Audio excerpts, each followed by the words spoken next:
Good morning, good afternoon. Thank you so much for joining our Investor Day today at MoonLake Immunotherapeutics. My name is Matthias Bodenstedt. I'm the CFO of the company, and I'm sitting here on the right, Dr. Jorge Santos da Silva, our Chief Executive Officer, and Professor Christian Reich, our Chief Scientific Officer. Together, we are very excited to walk you through a number of updates about the company. I will start with a very brief introduction. Then Christian will present our phase 2 data from the Solaris study in axial spondyloarthritis. After that, Jorge will provide an update on the hidradenitis suppurativa front. He will, on the one hand, summarize the feedback of our regulatory interactions with the FDA, but he will also provide an interim read of the long-term data from our VELA program. The 52 weeks data from our VELA studies in adult HS patients, but also an interim read from the VELA teen study in adolescent HS patients. After that, we will provide also a brief update on the PPP program, on the PSA program, and on the financials of the company. At the end of this session, we will open up for a Q&A.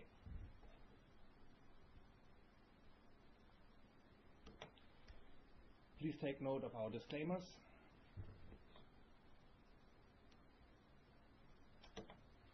Another word up front, a replay of this session will be made available on our IR website, and you will also find the presentation document uploaded there. If you do have any questions, you can submit them through the Q&A function in your web browser. Now, before we get to the main content of the session, very brief recap for those that are more new to the story of MoonLake. Who are we? We're a company that was founded in 2021 in Switzerland, and we are focused on the development and eventual commercialization of a molecule that is called sonelokimab, or SLK as we call it. It's a tri-specific IL-17A and IL-17F inhibiting nanobody, and it addresses multiple very large indications in inflammation. We're public on Nasdaq, went public in April 2022, and are well funded with a balance sheet that supports the ongoing studies, provides cash runway into the second half of 2027, and on top of that we have access to a debt facility providing additional funding of up to $400 million. We will talk a little bit more about this towards the end of the session. We have now conducted with our molecule sonelokimab phase 2 and phase 3 studies in 5 large indications across dermatology and rheumatology. Also here we will provide more details during the session. We're planning to submit the BLA for SLK in the second half of this year, with then a potential first approval in the US in the second half of next year. Now, what is SLK? You can see it here. SLK is a nanobody, and the nanobody is the variable region of a heavy chain only antibody. You see it depicted here on the left hand side. You know the traditional antibodies, then you have heavy chain only antibodies, and the nanobody is the variable region, the VHH of a heavy chain only antibody. Sonelokimab are 3 of these VHHs covalently linked, with the one that you see on the right hand side, the ones depicted in dark blue. We bind to IL-17A and IL-17F, and then in the middle you see also a third VHH with which we bind to human albumin. This is meant to extend the half-life, but there's also a lot of evidence that supports that this albumin binding helps us to accumulate the drug at sites of inflammation. Now, this whole construct that you see on the right-hand side together is only 40 kD, so a lot smaller than the traditional antibodies that are around 140, 150 kilodalton. We are also unique in a way that we are not only a nanobody instead of an antibody, but also in a way that we inhibit all 3 IL-17A and IL-17F containing dimers with the same affinity. This whole construct that we have is administered subcutaneously for commercial through an auto-injector with a monthly dosing of 1 ml. What does that translate to when we look at our clinical study data? We see a leading profile now across multiple indications, not 1 or 2, but really, as I said earlier, we have now tested this drug across 5 indications across dermatology and rheumatology. On the dermatology side, you see HS, PPP, and PSO, psoriasis. on the rheumatology side, psoriatic arthritis and axSpA. And across all of these indications, you see a leading profile. Those are very large indications. You see our estimates in terms of market size in US dollars here. And you see here the response rate that are really the leading ones or among the leading ones across all of these indications. Not only do we show leading response rates, but also in our trials we aim to elevate the response, the care for the patients by introducing novel elements. For example, in HS, we've been the very first company in the very first trial to use HiSCR 75 as a primary endpoint. We've been the first company, to our knowledge, that uses the hidradenitis suppurativa specific quality of life instrument, this HiSCR, in the hierarchy as a key secondary endpoint. Other examples here, you will hear Christian talk a lot about it today. For example, on the axSpA side, we conducted our study with a lot of imaging, PET imaging, MRI imaging, and Christian will share more on this a little bit later. Psoriatic arthritis, we emphasize a lot the very deep responses. This ACR 70 is something that you typically do not see reported by our competitors, because we believe that sonelokimab has the opportunity to truly elevate care for patients in need. You also see here in the bottom that we believe that sonelokimab provides a leading benefit-risk profile. Overall, we think that the safety profile looks very good, and in particular, we do see no signals of events of interest that you see with other IL-17A and F inhibitors or with other MOAs that are relevant in these diseases. Last but not least, we believe that our posology, the administration of the drug, is very convenient. I mentioned it before. The nanobody allows us to administer sonelokimab in 1 ml only, even in these indications where we use a higher dose, 1 ml only, and in maintenance, 1 shot every 4 weeks, and typically also a shorter induction period than what we see with other drugs. Today we will talk about primarily the data on the right-hand side, the axSpA data, the Solaris program that we've been running. And on the left-hand side, as I mentioned earlier, we will also talk about the HS program with a new data read of the interim data of the 52 weeks in VELA and the interim data from the VELA-TEEN study, the adolescent HS study. Now, before I hand over to Christian, here's a little summary of our catalyst calendar this year. I will not get into any detail here. George will cover it a little bit later, but enough to be said here. We have a lot of data reads this year, and very importantly, this is also the year where we expect to submit our BLA with the US Food and Drug Administration, and then also 60 days later, the acceptance of this BLA. Now, with that, over to you, Christian. Thank you, Matthias. Very warm welcome also from my side. Excited to speak to you today about our second rheumatology indication after psoriatic arthritis, the results from our Solaris trial. A small trial, but I think a diamond that really shines with regard to many outcomes, and I'm very happy to walk you through this. To give you a little bit of orientation, if you look into the bucket of the so-called seronegative spondyloarthropathies, you see two main diseases. One is psoriatic arthritis, where we think we have already shown very exciting data, especially when you look at these high levels of response, the minimal disease activity, or MDA, the combination of ACR 70 plus PASI 100, what Matthias was talking about. This is the second biggest diagnosis in this bucket, the axial spondyloarthritis disease. You have it non-radiographic and radiographic. Many would think that these are two ends of the spectrum, that this is a disease that starts without ossification, but if not treated well, and this is important, progresses to irreversible ossification. And with irreversible ossification comes irreversible limitations in your mobility. So I think it's an important dimension of the disease that you somehow therapeutically stop the ossification. I will come to this as I move you through the slides. You see that the prevalence is as high as psoriatic arthritis, around 1%. You see it with all I&I indications, that physicians and patients are more aware. You see more patients being diagnosed with this disease. axSpA every year, approximately 120,000 net patients newly diagnosed in the US, if you look into the claims database. If you compare to PSA, you also see some important differences. One is there's a lower use of biologics. You see here that although there is a 12% increase in the use of biologics per year in patients with a diagnosis of AxSpA, you see that we still talk about below 15%, which is a lot higher in PSA.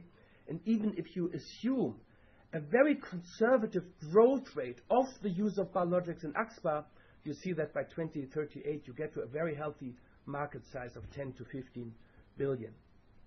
So what did we do to address this, and what is different in AxSpA compared to psoriatic arthritis? As I said, small study, but really a diamond. Why? Because in this trial, we not only apply the typical clinical outcomes, like ASAS40, a score that primarily looks into function and symptoms. It's a patient questionnaire, if you will, but also using ASDAS-CRP, a score that many KOLs would think is becoming the more important because it starts to look into the depth of inflammation and disease control, but then really taking it beyond. Doing MRI to measure inflammation in the affected bone. Doing PET imaging, innovative PET imaging that allows us to measure what sits in the core of AxSpA, which is ossification.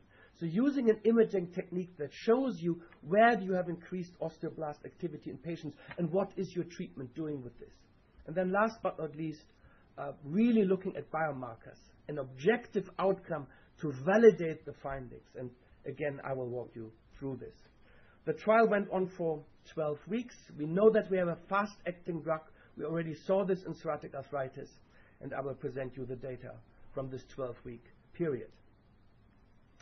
As I said, if you look into PSA, what are the differences? There are less drugs available.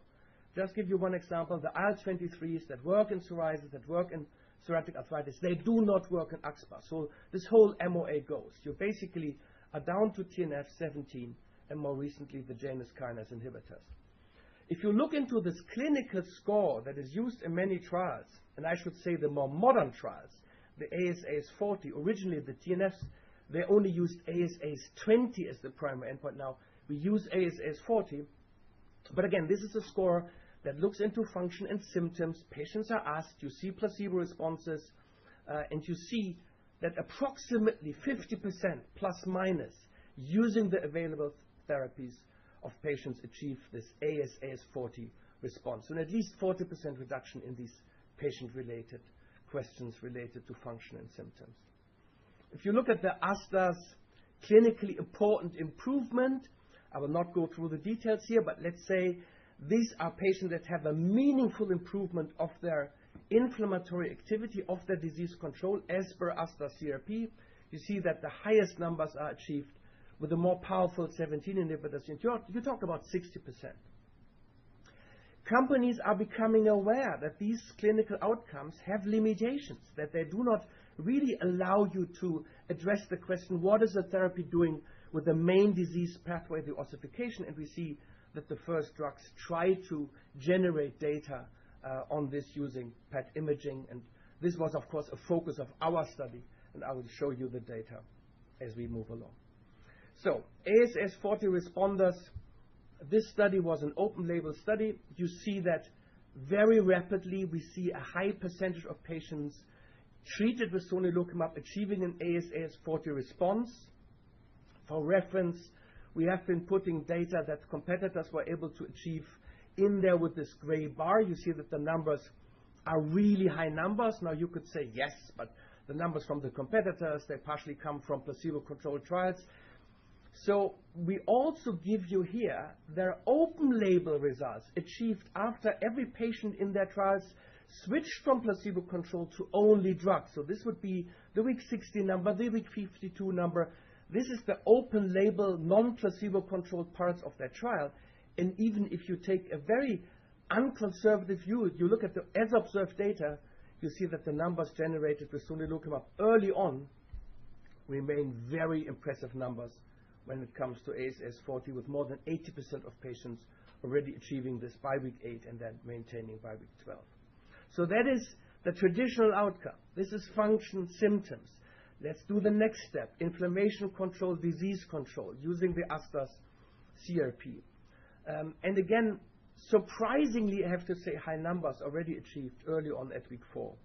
These are patients that achieve an absolute disease stage AxSpA of inactive or low disease. This is what the KOLs like, because similar to the MDA concept in PSA, this will be the treat to target, which the ASAS40 is not really. We see again that 80% of the patient achieve this high level of this deep control of the inflammation. If we look at the relative improvement using the same score, so asking the question, what percentage of patients achieves a clinically important improvement, clinically meaningful improvement, you see a picture that's not too dissimilar from what I showed you with ASAS40, and that 80% plus of the patients early on achieve this high level of response.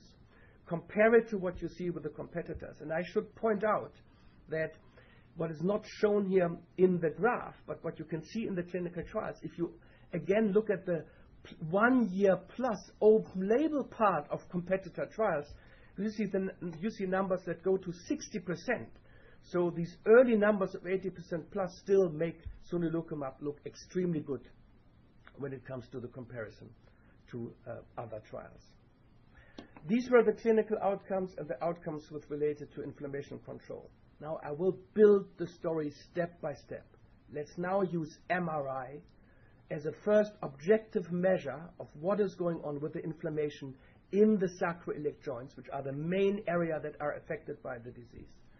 And this SPARC score, SPARC MRI score, is the established objective quantitative, semi-quantitative measure of bone inflammation in AxSpA, primarily looking at bone marrow edema.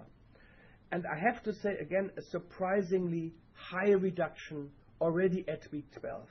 Just to give you one number, if you look at all the competitor trials, you would say anything above an absolute reduction of -8 or -10 would be best in class.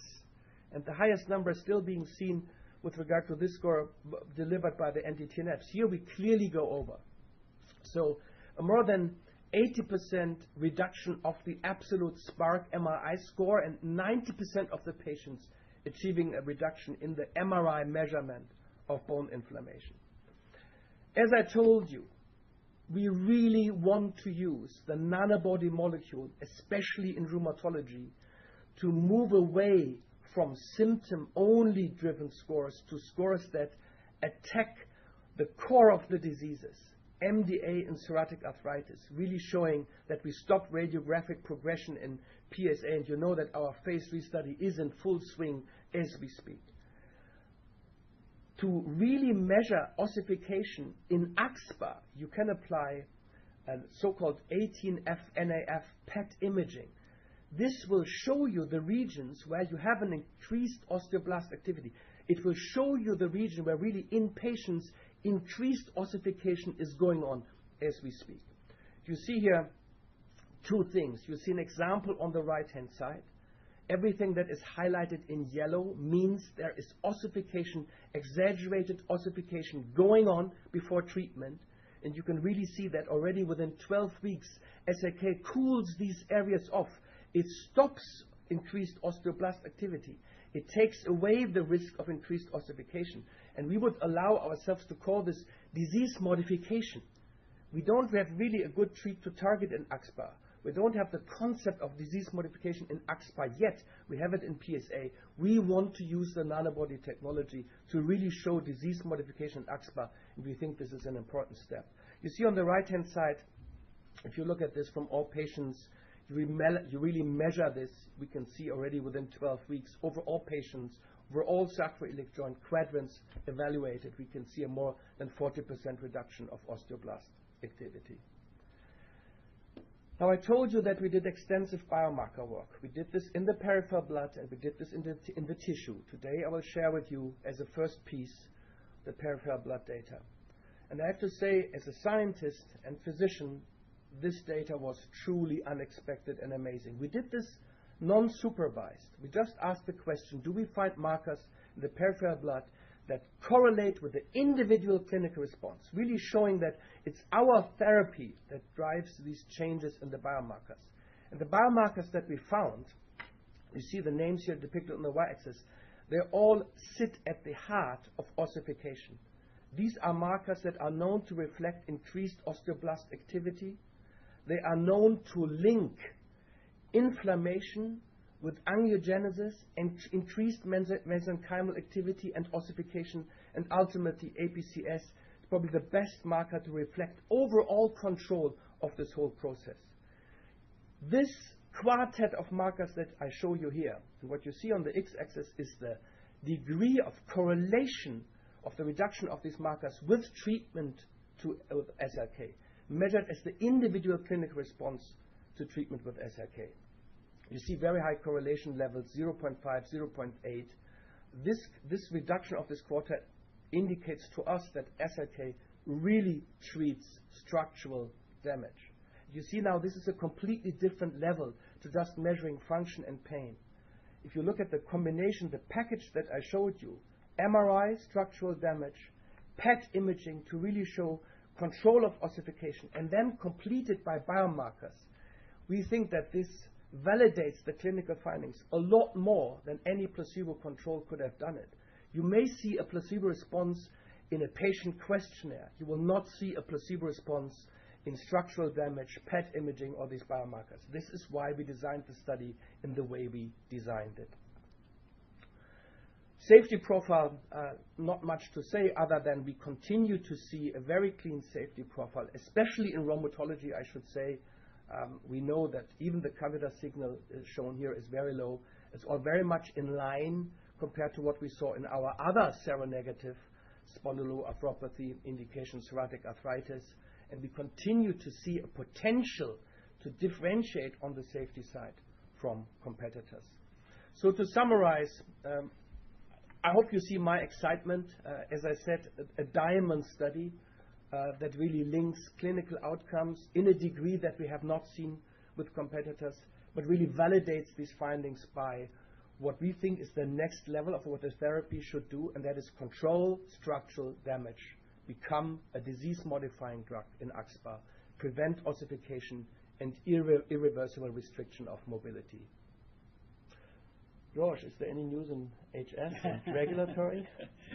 Thank you so much, Christian. Also from my side to all of those joining the session today, good morning, good afternoon, good evening. It's a pleasure to be here, again reporting on some really exciting data. And again, thank you, Christian, for that. We know that the Solaris data was something that many of the stakeholders, many of the communities, including the street, were looking forward to, and we think the data is really very strong. Obviously, the other question that is very dear to many of you watching today is the trajectory and the path for HS, especially the BLA submission, and how will that result in a label that might be competitive and leading to reflect all the data that we see with SLK across different indications. So what we want to do today in this section is really discuss with you how we are building the BLA, and therefore the label that will result, that will eventually drive our commercial approach. And we are certain that conversations like those today will continue to bring clarity on how narrow and clear the path is now that we've had the opportunity to discuss with the regulator on what happens next, and the regulator has given us the guidance on what to do next, but also how that very clear and very narrow path can actually result in a label that we believe is going to be extremely competitive. So I will start by reviewing the FDA feedback that we got in December and January. I will then really step by step take you through how this very focused guidance results in scenarios for our label that we think are very advantageous for us. And then I will take also the opportunity to show you how, as of today, the long-term data looks like in VELA. I will also show you a bit of VELA-TEEN, and I will just finish off with a timeline of the regulatory steps on HS, which you will see will make a lot of sense versus the catalyst flow that Matthias started with. So let's start with what we heard from the FDA. One thing that I would like to highlight, especially to all the investors in the street, is really starting on the left side. Just want to remind everybody that obviously the interactions and the type, especially the type B interaction that we have with the FDA following the VELA primary endpoint readout, is obviously not just a meeting. It's very important that everybody bears in mind that, of course, there was a lot of preparation. There was a briefing book that was created. This briefing book had literally hundreds of pages, including detailed analysis of what happened in VELA, including VELA 2. So obviously it's very important that you assume that both the team here and both the regulator are very aware of a lot of detail that perhaps the street, or for sure the street, is not aware of, but that goes into the context of these conversations. And of course, again, a lot of those analyses including a lot of VELA 2, including VELA 2 placebo analysis. And obviously, as we've informed the market, all the richness and the guidance that came out of this discussion and the analysis of this briefing book is already fully in our hands since we announced it on January 8th. So that's an important context element that I think is very important for people to bear in mind. And then what you see on the right side of the page is what results from the guidance. For those of you that have been closer to our story, you remember there was a lot of questions late last year. Will this all be sufficient? And I think it's very clear to us now that for the bar of having two proper, well-controlled trials to submit and support the BLA, we obviously have that with VELA 1, VELA 2, and with MIRA, and I'll come to MIRA in a second. And so no additional clinical trials are required. So if you hear some analysts asking, is it submittable? Can we put this forward to the FDA for approvability? The answer is very clear. We have enough material to submit a BLA. To establish something that I think is always important for us to bring to you in terms of the wording and what it means, to establish what we call and what the FDA calls substantial evidence of effectiveness, SEE.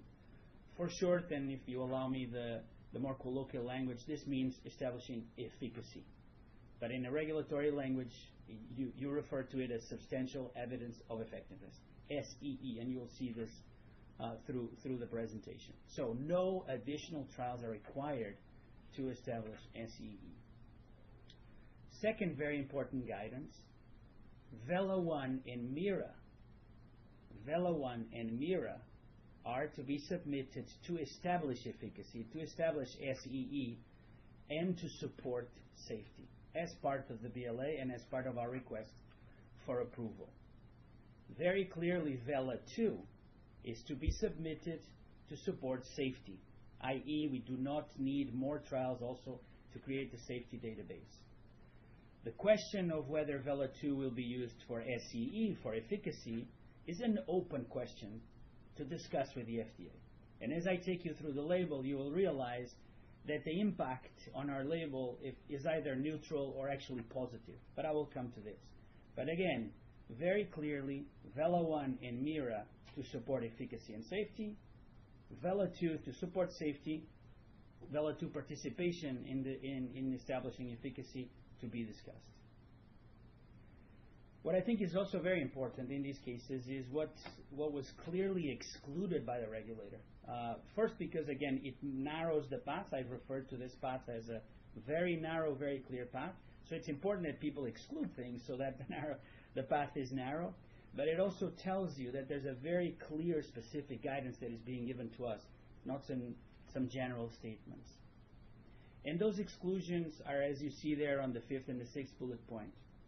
So, supporting the BLA with one trial using some of the recent ideas and guidance that is being given by the FDA is to be excluded from our process. And that's simply because we have 3 well-controlled trials.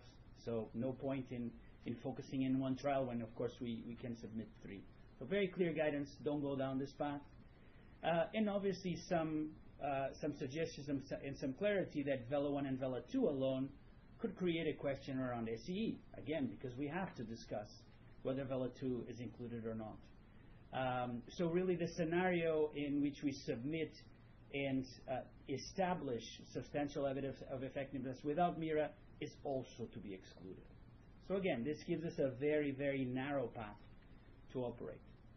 Also to clarify another important element in that penultimate bullet point there, to clarify to investors in the street, when we talk about submitting VELA-1 and MIRA and VELA-2, this does not mean that the whole BLA does not include all the data that we've generated, clinically, preclinically. Any data associated with SLK and HS, of course, will be submitted as part of the BLA. When we talk about this trial or that trial to establish SEE, efficacy, this is a pure BLA label element. Doesn't mean that we don't submit the whole package, doesn't mean that VELA-2 is not there in full. It just means that certain pieces of data, together with the regulator, are used to establish certain elements of the label. And the last bullet point here is, of course, coming out of this FDA feedback, what is very clear is that we are completely back on track when it comes to timeline. We are now about to start the more technical meetings associated with the BLA submission. We intend to submit the BLA towards the end of Q3, and obviously we intend to hopefully get it accepted within 60 days after that submission. But what's important also for the street is that the timelines are as they were already last year.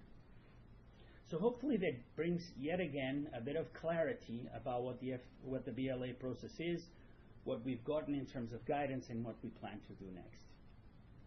Now, another question that comes is, why does MIRA matter? We understand that this, for some investors and certainly for some analysts, creates some confusion. And we thought that putting side by side what has been happening in HS among the various phase 2s can shed a little bit of light on this. So on the left side of the page, you see what we've done. You see MIRA, you see VELA. And one of the things that you see with MIRA is that if you compare it with the right side of the page, where other IL-17s have done some work before they started their phase 3, you see a very, very different story. What you can see with MIRA is that we have a large clinical trial, very similar in design to what we actually ended up doing in phase 3, and it's an adequate and well-controlled trial. It's controlled with placebo. It's also controlled with the standard of care. And what you see is a very high number of patients, 234 at the end of the day. And a study that in its completion actually took 6 months. So what you can see on the right side of the page is obviously, as I said, a very, very different picture. Either the doses were not really tested, or the number of patients were lower, or we used different statistical artificial methods to analyze the placebo, or we didn't even do much, if I may say it like this. So when you think of MIRA from a regulatory perspective, and you put it in the context of VELA 1 and 2, what you have here is what we have tried to transmit several times, and it comes out in the regulatory guidance in the sense that we have 3 well-controlled and adequate trials for submission. And that's very different from what's happening with other drugs out there. Now, I can think of 1 or 2 analysts that are going to say, well, but this is a phase 2. Phase 2s don't go into the label. That is just wrong. That is just wrong.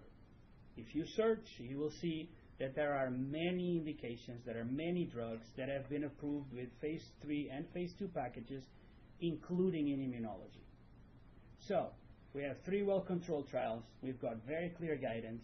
You see the structure of MIRA. You see the consistency that follows from MIRA to phase 3.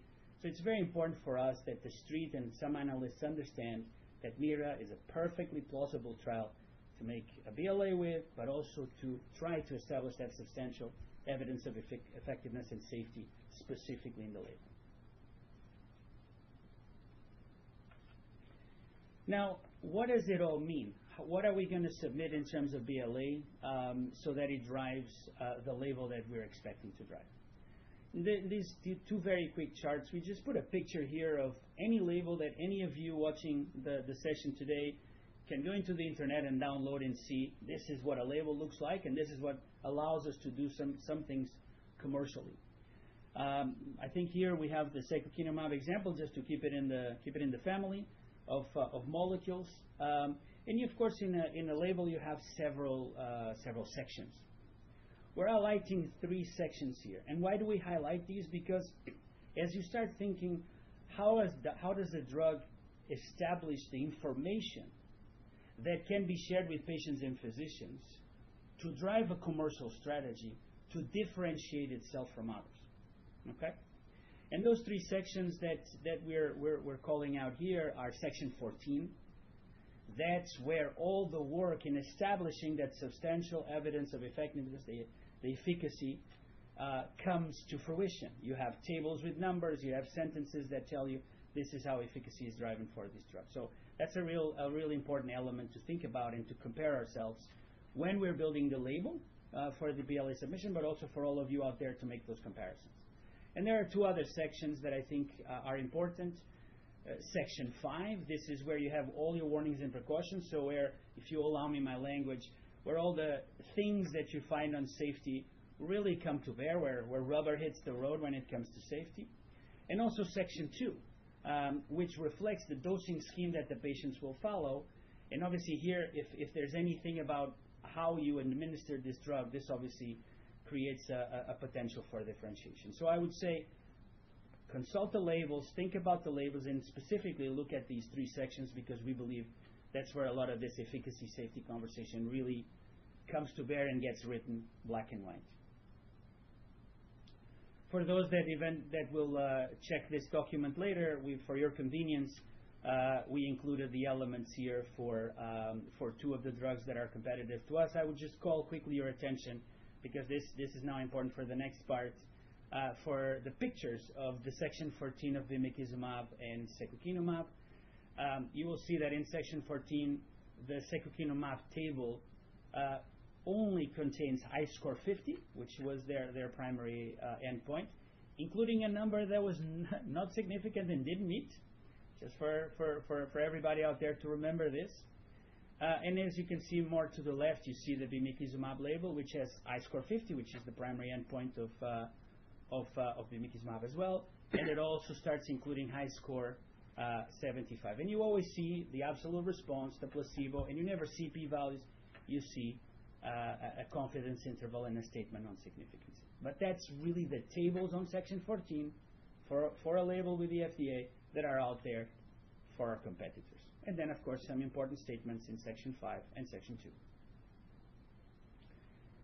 So with this view of what really matters in a section, we thought, let's put on the screen what we believe is the structure of the BLA and the label that we are going to have to put forward based on the very narrow guidance that we got. And that's illustrated here. And let me take you through what we believe is the base scenario for section 14. So what we expect to see here is something very similar to what we see in other drugs. And for reference, on the right side of the page, we always have here the IL-17A and F monoclonal antibody, so that you have a sense of reference. First and foremost, of course, there are no trial names. You just have HS trial 1, HS trial 2, or 3 or 4, depending on the trials that you have. And that's what we expect to have. When it comes to efficacy data for section 14, we expect HS trial 1 and HS trial 2 to be reflected, and we expect trial 1 to be VELA 1 and trial 2 to be MIRA.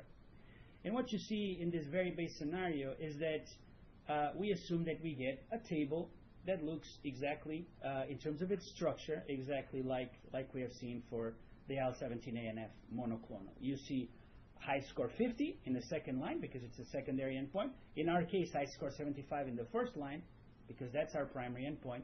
And those are the numbers. Those are the numbers that we have seen in our clinical trials corresponding to the absolute response of HiSCR 75 and HiSCR 50.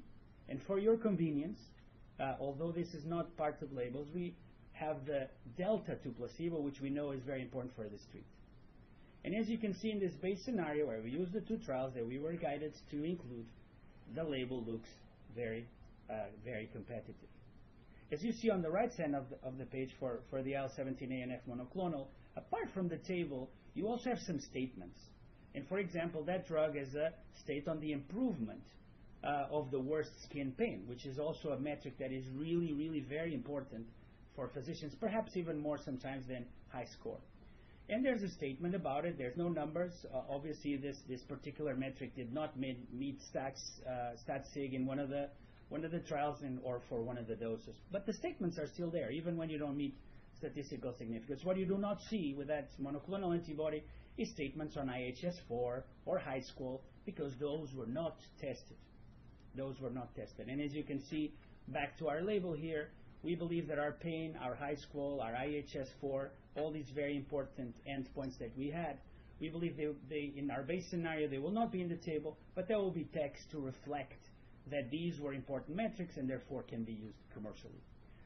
So in the simplest base scenario, you can see that the guidance that we're obtaining gives us the very, very clear opportunity to have a very competitive label when it comes to HS. Now, we believe there's a slight upside case, as we call it, wherein we are actually able to even spell out all the numbers, make it a bigger table that includes metrics like pain, high squall, IHS4. And why are we so keen on these metrics? Because these are the metrics that we know really drive the decision of prescription when a physician has a patient in front of her or him in practice. So we would like to try to have this in the table so that we can always refer to these numbers if they're not in the text. So that's what we call an upside case, in which we can start evolving the table of Section 14 for HS drugs as we move forward, but also where we really bring the numbers for the physicians, because we know how important they are, much more than perhaps high score is. So these are really the scenarios we can operate in the guidance. And then you ask me, so what about VELA-2? What do we do with VELA-2? If it's in safety, fine, but what happens with efficacy? So we believe that this is another element that we could add to the label. We're probably not going to do it proactively, but as we said, this is a discussion that the FDA said we will have to take decisions based on a third trial, VELA-2. If VELA-2 would be included, the data would be either on the table or, which we think is more likely if it gets included, referenced to in the text. But even if the data of VELA-2 is there, you can see that the absolute responses, as you saw us presenting the data in September, the absolute responses are similar to VELA-1. And even if you consider a 9 or 10% delta to placebo, which again is more of a metric for the street and for prescribers, you see that we continue to have a very, very competitive label that, in my mind, looks numerically higher than any of the competitors. So, very, very clear path, very, very narrow path. Hopefully through this step-by-step exercise, we've showed you that how it gets built, what we believe is the base scenario, but as you can see, there's not a lot of flexibility that we believe we can get from this guidance in terms of how we structure the BLA, and therefore we believe that Section 14 of the label we're going to propose can be really a leading profile versus many of our competitors. So we hope that brings a little bit of clarity on the efficacy side. I'm very briefly going to talk about the other two sections. As I mentioned before, we have a Section 5 on warnings and precautions. We have a Section 2 on dosage administration. We will, of course, this document is available, but let me just tell you that when it comes to warnings and precautions, especially as we see them applied to IL-17A and F monoclonal antibodies, suicidal ideation, infections, tuberculosis, liver, IBD, we did not detect those signals in VELA during our controlled phase. So obviously we think that there's a real opportunity here to differentiate, and we're of course going to submit in that direction. And also when you look at dosage administration for an IL-17A or for an IL-17AF as depicted in the page, as we've said many times, our drug requires a lot less injections for that induction period. Our drug has a much shorter induction period, and in general, you're injecting very little volume. There's another element that we know is important for the street and for many of the stakeholders out there, which is not necessarily reflected on any of these sections in the labels of our competitors, but as we know, there are some questions around the usage of IL-17A and F monoclonal antibodies in terms of especially when you up-titrate, causing eczema, dermatitis, etc. Again, as we've said in September, we don't really see a lot of signal in this area. And I would like to remind you that because of our dosage, we're always injecting far less number of molecules into every patient to produce a similar or better result, as you just saw on the label. So obviously this is what we believe can drive some of the differentiation in section 5 warnings and precautions, but we also believe that this particular dosage, our nanobody, the way it binds, the way it responds, the very few number of molecules we actually inject, will also drive additional differentiation in other elements, such as some elements of safety. So I know I went step by step. I know I repeated myself a couple of times, but hopefully this tells you exactly how narrow and clear our path is and how our label can look like and what is the slight variations that could be there and how they do not really impact us in terms of differentiation, especially versus our main competitor.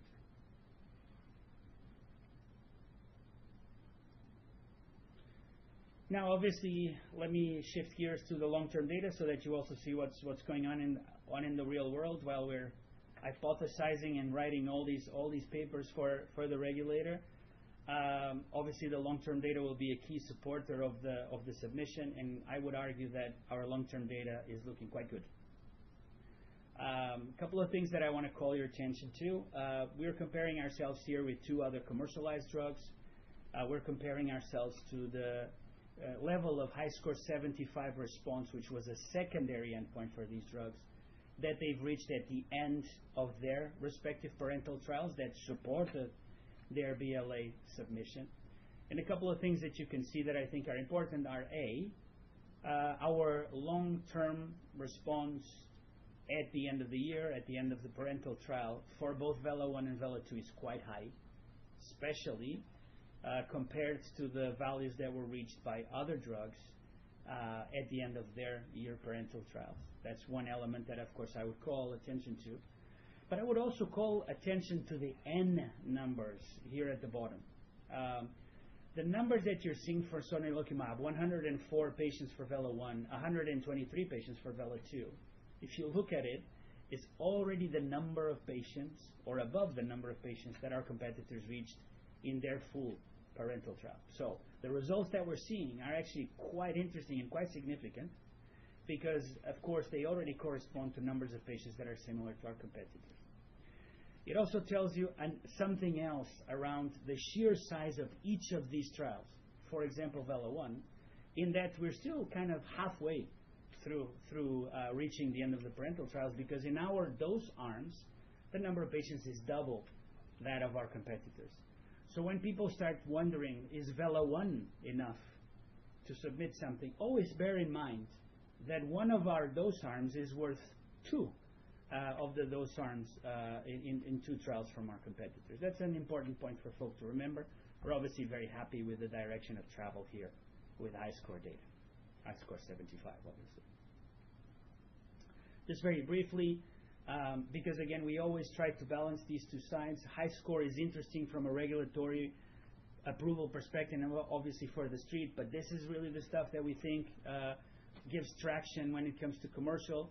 Do the patients feel a lot less pain, and do they see improvement in quality of life? And as you can see, the long-term data continues to look extremely promising for the both arms of SLK, and also the transitions from placebo when it comes to VELA-1 and VELA-2. And there's one particular thing that I would like to call you, because this is really, we feel quite impressive. If you look at the middle panel on the quality of life, you see that not only we have a very, very strong response, but that response continues improving over time into the 1-year mark. This, I would argue, is not usual to see in quality of life improvements. You typically see a first response, and then it sort of stays stable if everything is good. Here we're really seeing a continuous improvement over time, which is very, very exciting to see, and I'm pretty sure physicians and patients will find very exciting as well. Brief note on VELA-TEEN.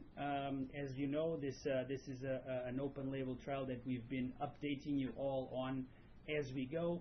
The results continue to look extremely promising. If anything, the overall response, for example, in HiSCR 75 is really showing a lot of promise.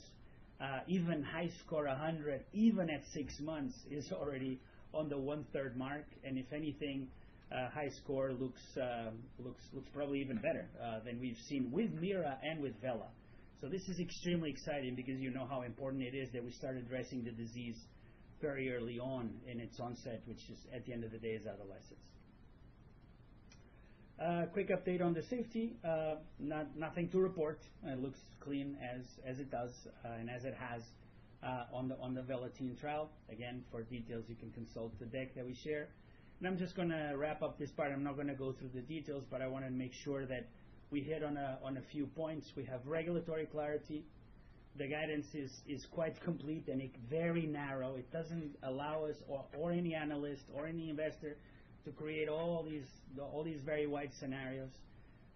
We know what we need to establish SEE and safety.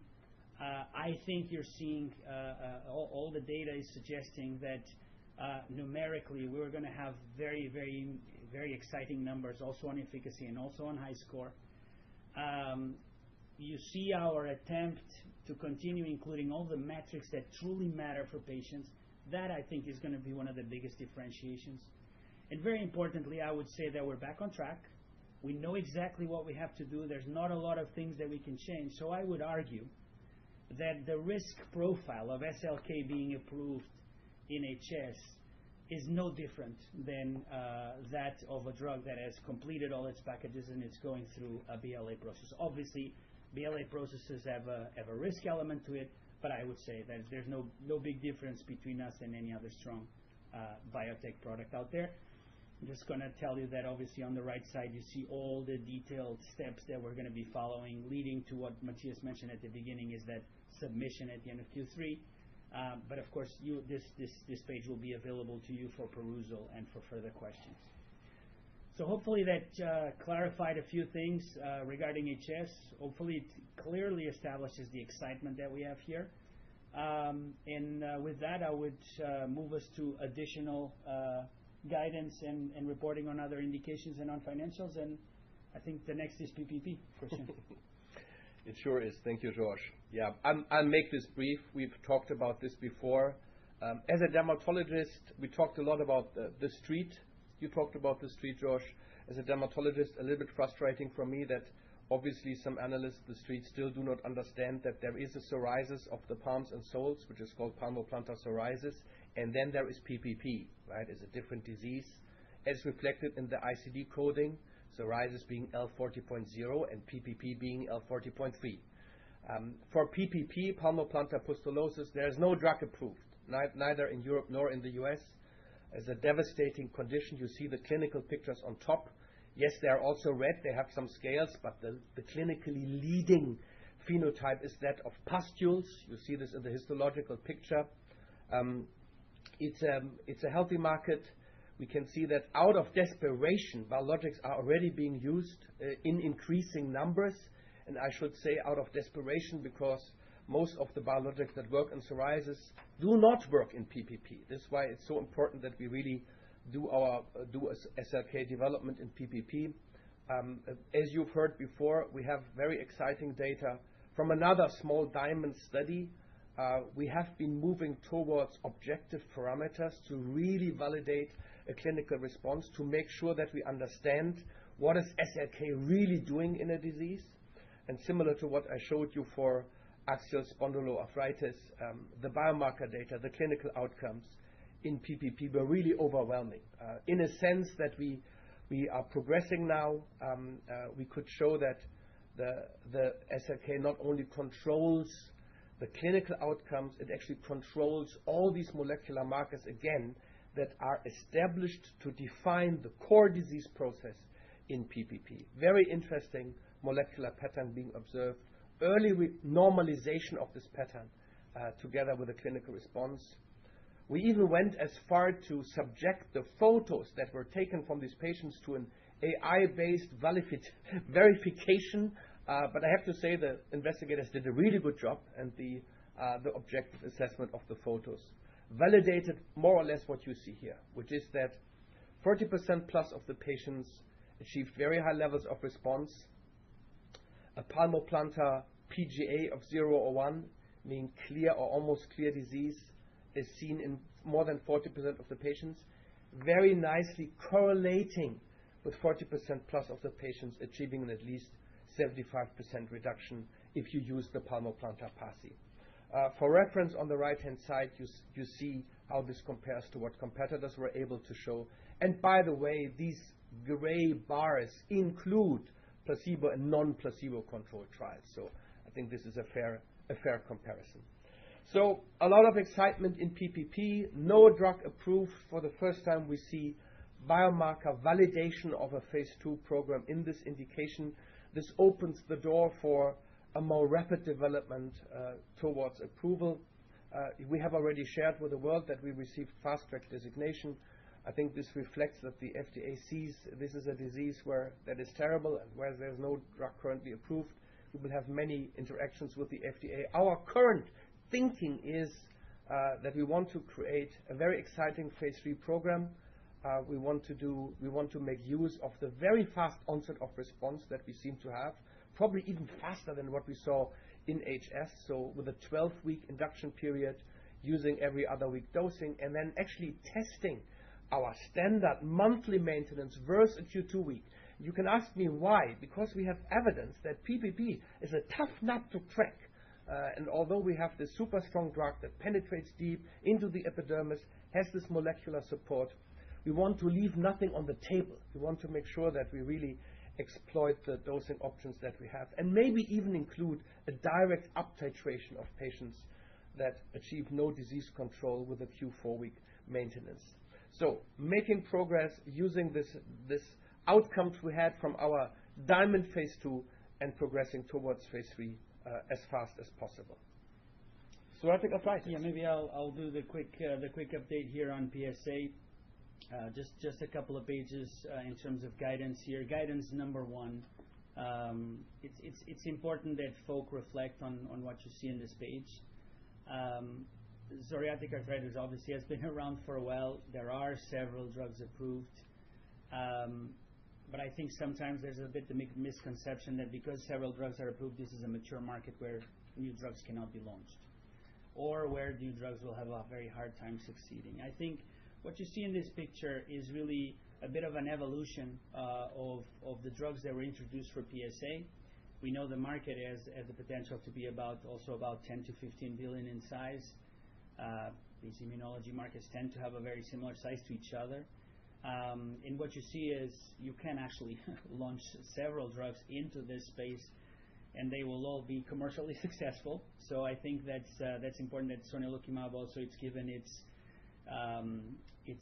value in terms of its potential just being part of a market where several drugs continue to succeed as they launch.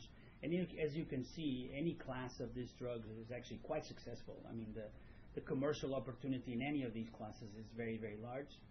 And as you can see, that's the second point that I would want to make here, not only that the market is big and can accommodate several drugs, including ours, but also that you have really seen this progression.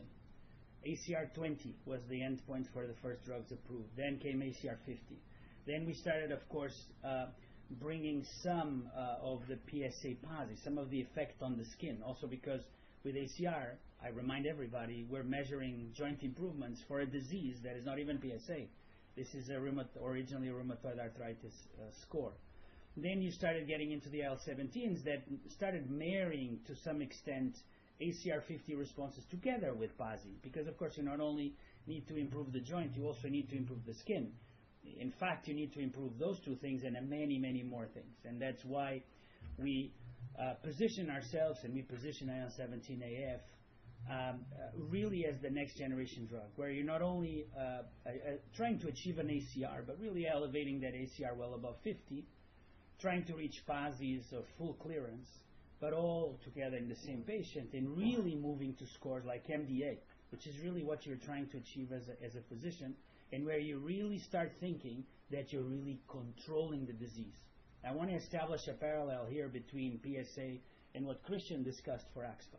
In many ways, with these very basic scores, we're just seeing if the symptoms are improving to some extent, right? And I think it's time that we understand that these diseases require us to improve the symptoms a lot more, but also that we really start modifying the disease, controlling the disease, going to that MDA, going to that very high ACR with PASI. And that's why we believe that, yes, the market is large, but there's so much headspace in terms of what you can achieve. If you're only improving 40 to 50% of the patients on a 50% improvement of just the symptoms, aren't we missing a big opportunity? I think we are, and that's why I believe that IL-17AFs and sonelokimab in particular have such potential here, and that's why I and we would not subscribe to the thesis that this market has many drugs there, therefore it's done. As you know, we've started a while back our very large phase 3 program with IZAR. Remind everybody that IZAR-1 is a bio-naive trial in bio-naive patients with radiographic in PSA. And then we have an IZAR-2, which is a trial that is conducted in patients that are bio-experienced, and where I think very interestingly we use a standard of care reference arm in what today is the highest prescribed drug in PSA as we see it, which is risankizumab. IZAR-1 has recruited. We're done there. IZAR-2 is recruiting and will read out IZAR-1 now in the cusp between Q2 and Q3 of 2026. And IZAR-2 will come later in the year. I want to make sure that I share with you what you should expect to see for IZAR-1 and eventually for IZAR-2, but of course first for IZAR-1 between Q2 and Q3. Obviously here, as with any other reporting of our primary endpoints, we try to be very transparent with everyone, with the street, and share it as quickly as possible. Obviously we have to find regulatory guidance, as we always do. Considering the structure of the arms, we obviously have to always make sure that we are reading the primary endpoint, but also not risking any unblinding. And this is of course a disclaimer that I have to make every time we talk about disclosures of primary endpoints. So what you should see in that press release, and probably in a session such as this immediately after, you should see statements around us meeting or not meeting the statistical significance, both for the primary endpoint and the secondary endpoints in the hierarchy.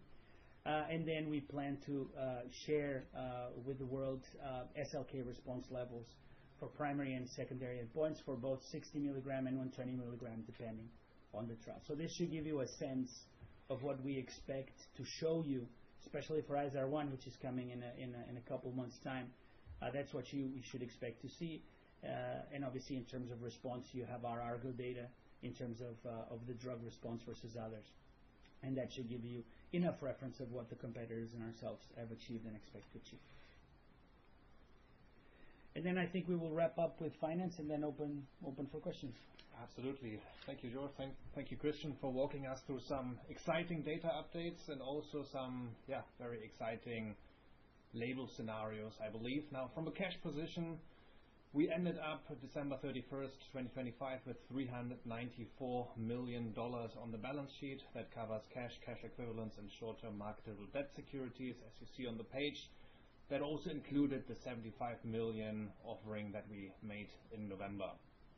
With this cash that we have on the balance sheet, we expect to have runway into the second half of 2027.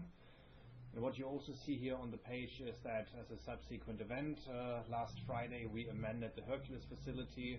We drew down another $25 million in debt, non-dilutive funds, and we retain access to up to $400 million in additional non-dilutive funds to support future cash needs of the company. In terms of OPEX, you see it here on the page. Q4 OPEX were $65 million. You see a small decrease on the R&D side from $60 million in the prior quarter now to $56 million, reflecting that we are now past the peak of R&D expense. VELA-1 and VELA-2 are concluding very soon. The later study in PPP has been completed. Now Solaris has also been completed. Yes, we're expecting to initiate the PPP phase 3 study in the middle of this year, but in terms of overall size, we expect the phase 3 study in PPP to be substantially smaller than the VELA program. On the G&A side, you can see also a reduction in the fourth quarter from 10.8 to 9.2 million. That reflects some efficiency measures that we've implemented in the company in the end of last year. Now, there will be some increases in 2026 as we ramp up for pre-commercial activities, but overall, we expect no material changes on the OpEx side. As I said before, we are very excited that we have amended our loan facility with Hercules Capital. Hercules Capital has proven to be a very reliable and supportive partner of the company. Reminder, we drew down at the closing of the facility in March last year, 75 million in debt, and on top of that, we had 425 million being available through a variety of milestones. Given the VELA readout last year, some of these milestones, the technical definition could no longer be met. Now we revised these milestones also to reflect revised needs and timing in terms of cash needs for the company, and are now very happy that we drew down another 25 million. Not that we need it right now, but obviously there's also some incentive for Hercules to earn some interest on it. But overall, we're very excited that we retain access to the full up to 400 million in additional funding capital. That will not only help us with the future development of sonelokimab, but will then therefore and primarily also contribute to the commercial readiness, to the preparation of the commercial activities. You see on the right-hand side, in terms of cash interest rate, it's 8.45%, and we retain full flexibility. So there's no obligation for us to draw down any future tranches, but we believe it's actually a very attractive cost of capital. So it's something that we will very well consider depending on the market conditions. With that, some closing remarks before I will just quickly wrap here, Matthias, to allow maximal time for questions. I just want to sort of take a step back. Today you saw Solaris, and as you saw on the page, we will of course engage with the regulators now to think how do we move that the AxSpA forward. Obviously, what comes after today, and it comes quick, is a lot of interactions regarding the derm side and with the FDA. Several pre-BLA meetings in April and May, which are technical meetings that happen in any process, but it's great to see them happening. It means that we're moving the ball forward. Velatine readouts, meetings with the same division of the FDA around other elements. Obviously, the fast track designation for PPP allows us to continue the interactions on the derm side. And then as we sort of get into summer, some pretty big readouts, phase 3 readouts, 52-week data on VELA. Obviously, quite exciting to see the results as they stand. And very shortly thereafter, starting to read the phase 3s on the rheum side. Then during the summer, we expect more news in PPP, and obviously we expect to be extremely busy and not on holiday while we're preparing the BLA submission. And that should lead us into fall and early winter, where we obviously expect the HS BLA acceptance of the BLA, and obviously then sort of moving into the IZAR-2 and additional readings such as Polaris, so that we finish the year with more readouts. But if you just take a step back and look at this map, you realize how busy it's going to be, how many catalysts there are, how many inflection points there are, and really how MoonLake is going well beyond derm and establishing itself as a rheum player, but also really moving into the commercialization stages in the latest part of this year. So maybe I would leave it there, Matthias, and open for questions. Yeah, I mean, certainly we have many viewers and also quite a few questions, so trying to go through it quickly, and apologies if we cannot address all questions. But starting in terms of order of presentation, so with the Solaris data, we have a question here from Tom Smith, Leerink. Hi team, congrats on the strong AxSpA data. Can you elaborate on the patient baseline characteristics in the study? How many were radiographic versus non-radiographic? Were there TNF or JAK experienced patients in the study more broadly? How does the study compare to other studies in AxSpA? Question. Yeah, very happy to take this. So it was a mixture of radiographic and non-radiographic patients, both almost equally sized, so a healthy proportion of each of these variants of AxSpA. When it comes to disease duration, previous therapy, comparable in general to what others have been doing. So I think the baseline characteristics are similar to what others have been studying, adding to the validity of what I tried to show.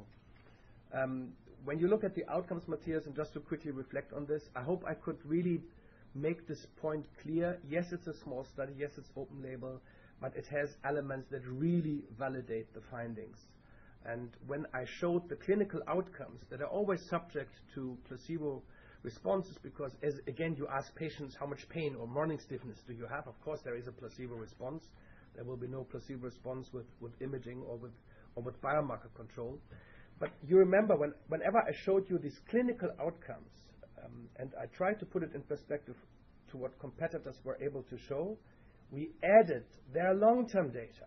Why did we do this? Because after the primary endpoint, there is no placebo control. So we tried to be as fair as possible and even giving you the often as observed long-term non-placebo controlled outcomes from competitors from similar trials. So I would say, and again, it's not a direct apples to apples, but if you look at the baseline characteristics, if you look at the way we try to present these outcomes, if you believe in the validation of the clinical outcomes by MRI, by PET, by biomarkers, you have to walk away from this thinking, this is really fantastic data, very exciting data in AxSpA. For me, it shows again that the nanobody story is very alive and that we obviously can use the nanobody to move from symptom score, which we want to hit, and we want to hit them on a high level, but really to what we call several times now preventing structural damage, entering disease modification, because that for me is the next step in I&I. So this is how I would see the AxSpA data. Small but beautiful, Matthias. Perfect. I have another question here from Julian Harrison, BTIG. This is the highest 12-week ASAS40 response rate ever reported in a clinical trial. How much do you expect SLK's small size and albumin binding domain contributed to this? Yeah, I mean, we can only speculate. And allow me to become a little bit passionate. When we all started MoonLake, I think we really started it because we wanted to create an antibody 2.0 scenario. We really hoped that we could use the nanobody to elevate all the fantastic things that monoclonal antibodies were able to do. And of course, one of these characteristics is because it has a smaller site, because it has the albumin binding, because we know it has the potential to enrich at sites of inflammation, particularly when this inflammation sits at complicated to reach sites. And I would think that the room studies show that this might really be the case.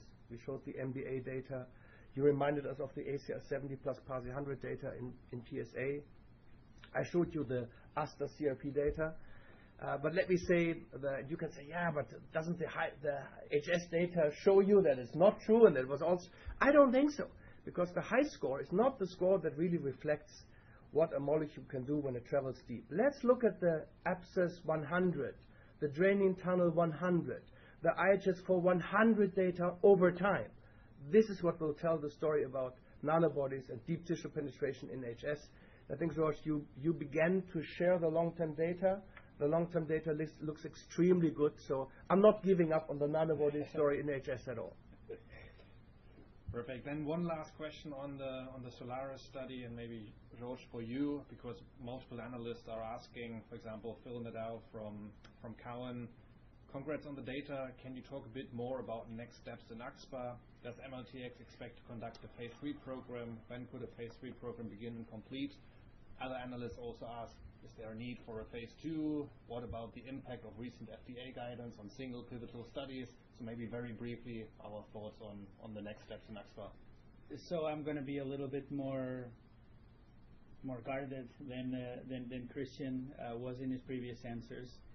To Phil and to all the analysts out there that are asking the question. So obviously with this data, very much our intention to continue progressing sonelokimab in AxSpA. I think the results are so exciting, and it could mean so much to patients and physicians that I think that answer is obvious. So obviously we are now finalizing all the data, preparing all the reports, all the books that we will need to put together to engage with the regulators, and we will follow the standard process in terms of finalizing this phase 2 and start discussing phase 3 designs, right? Obviously, much road to travel still. We just finished the trial. We are already starting to think about those designs, but obviously that's going to be between us and the regulators for the time being. But very much our intention to progress it forward. As, by the way, I take the opportunity, we always have the intention to continue building this portfolio because we know how many indications could be positively impacted by sonelokimab. Regarding the discussion that essentially started last summer and now came a bit more to fruition with the recent New England Journal of Medicine article signed by obviously those that run the FDA. Obviously very exciting for the industry. I think very timely. I think it's important that we start doing ever more trials that really use the resources, the time of the patients, the physicians for the biggest impact that we can have.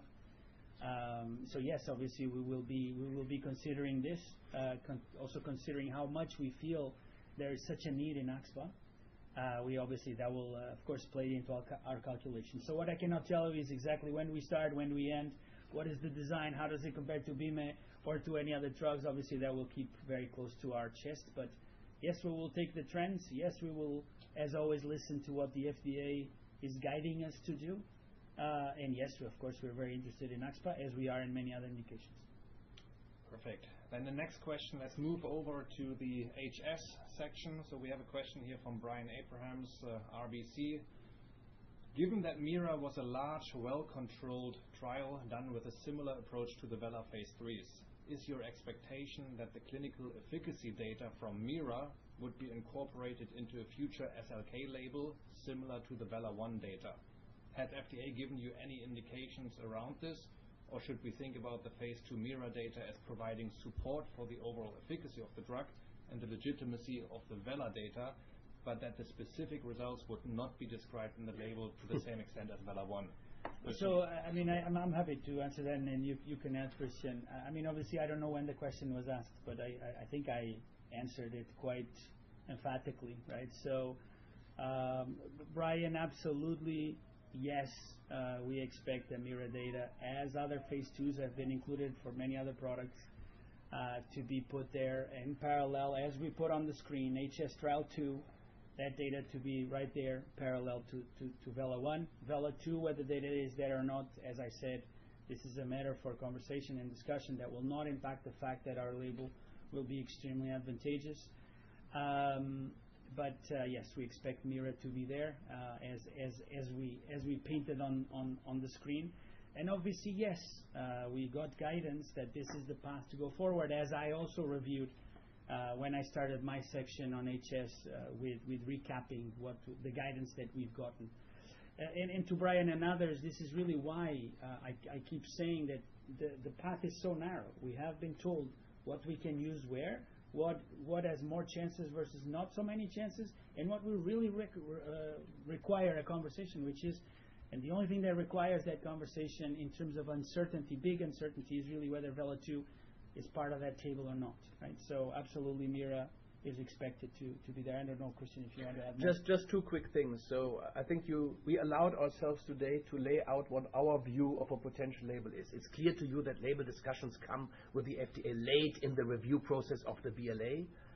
But as you heard George saying, we think our interpretation of the FDA feedback very clearly is that we have a left border and we have a right border, and what is in between is what you heard today. What I want to emphasize again is nothing of this is new. When I just look in I&I, if you look at the label of ruxolitinib topical in AD, or tapinarof topical in psoriasis, or risankizumab and upadacitinib in IBD, the label table, this famous efficacy table that you talked about, includes phase 2 and phase 3.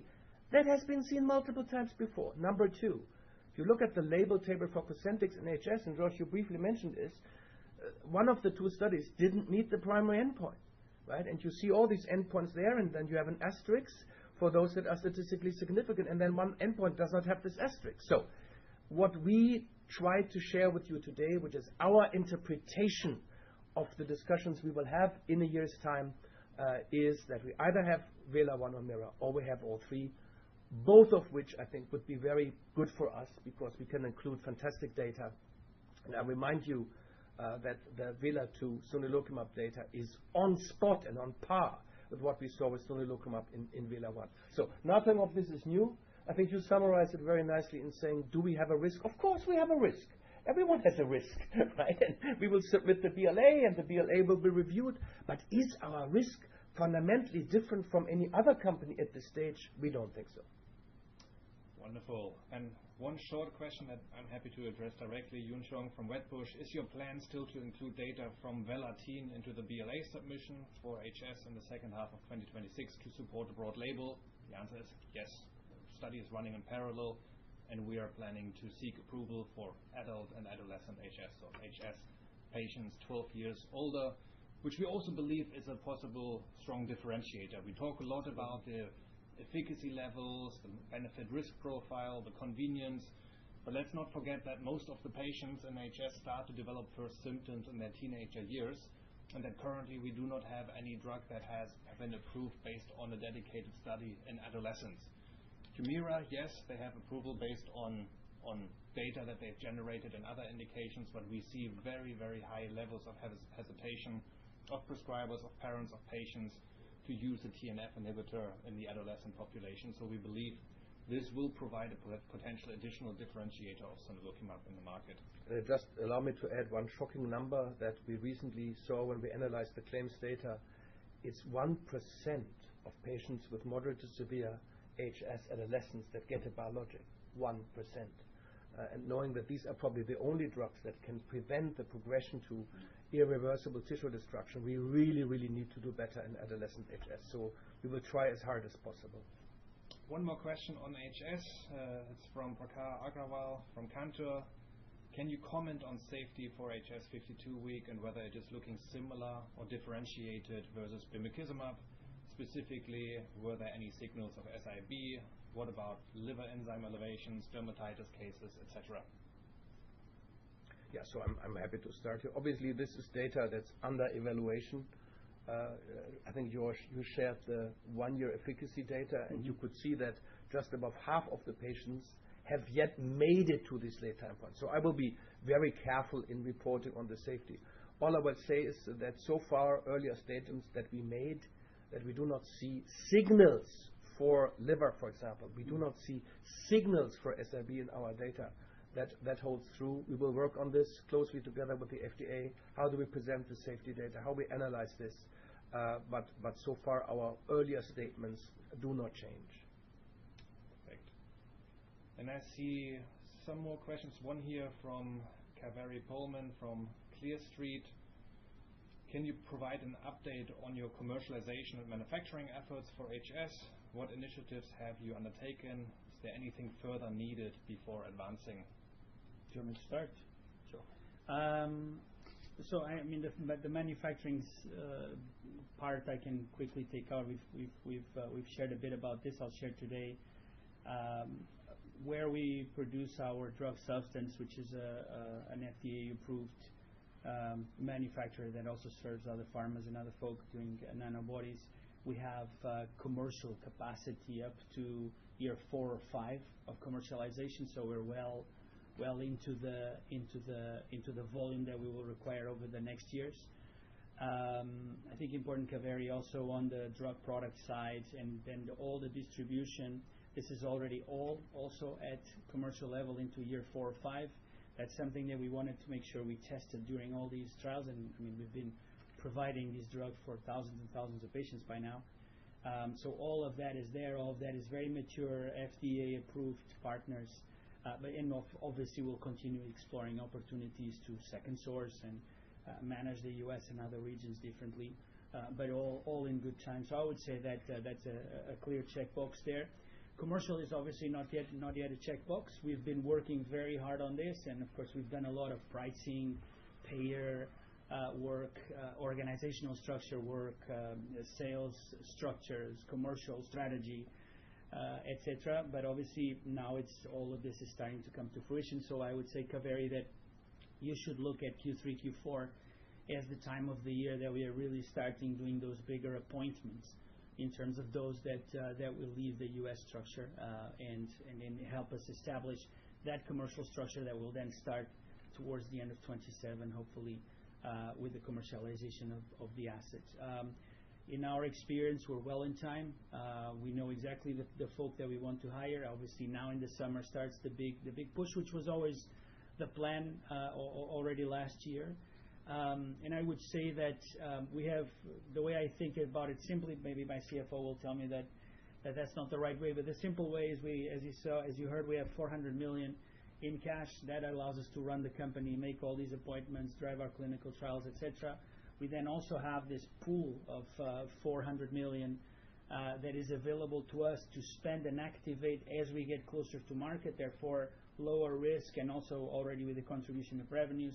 And I think with these funds, we're more than equipped to set up the machine that, as I said, Kaveri, we want to really start with people on the ground as of this summer. Perfect. And one last question I have here again from Brian Abrahams, RBC. What are your latest thoughts on how you would position SLK commercially? How might you price versus BIMI? Where are you with the development of the commercial sub-Q injector? And happy to take this one. I mean, starting maybe with the sub-Q injector, this one we have run all the necessary studies in terms of human factor studies, PK study to demonstrate bioequivalence.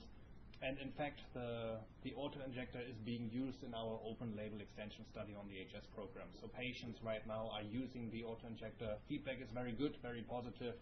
So we expect to go to market with the auto-injector as an approved device for the administration of sonelokimab.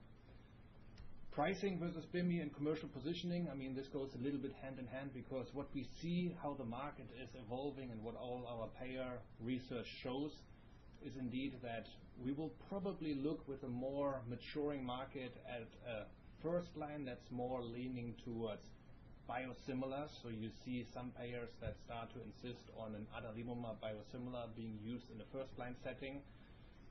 With Cosentyx at some point also going biosimilar, we would expect similar things to happen so that you have some payers that in the first line will insist on first a biosimilar adalimumab or secukinumab being prescribed.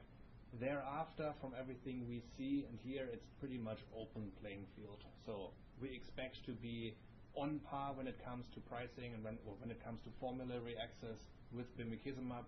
We do not believe that there is any real incentive for any of the companies that develop innovative medicines to compete with biosimilar prices. So we believe we will be in a very good position. We also think it's actually a very good thing that the biosimilars are there and further help grow the market. I mean, one question that I also saw here coming in is like, what will you be doing to support the HS market expansion? We think that the biosimilar entrance is actually a very important ingredient, that patients get access to treatment, get a first biologic. And obviously with the treatments that we anticipate to be used in the first line, TNF inhibitors have not shown any durable efficacy, and even in their own clinical studies, but also certainly in the real world data, we do see very, very high dropout rates, discontinuation. The KOL supports this as well, that you do not have durable efficacy with adalimumab. And with Cosentyx, secukinumab, yes, you do have durable, but you do have efficacy that's more on the lower end, so leaving ample room for patients and clinicians to step up to a more efficacious and certainly more efficacious IL-17A/F inhibitor, especially when it comes with a favorable benefit risk profile. I think we're at the end of time. Apologies for not having been able to answer all the questions, but we hope that we covered a large variety of this.